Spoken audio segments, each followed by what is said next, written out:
Hi guys, all welcome back. যাচ্ছিলাম হলো দিদির গায়ে হলুদে, সেইটারই গেট রেডিটা আজকে তোমাদের সাথে শেয়ার করুন।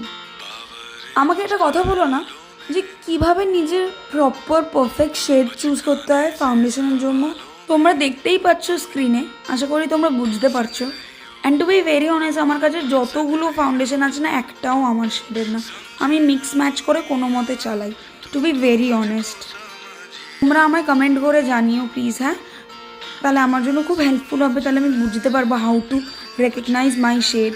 যাই হোক, লুকটা ছিল হলো দুপুরের লুক, তো আমি নর্মাল আর সার্টেনলি রেখেছিলাম। আর তোমরা তো অনেকেই জানো যে আমি লাইনার একদমই পরতে পারি না, তো এই লুকটাতেও আমি পরিনি।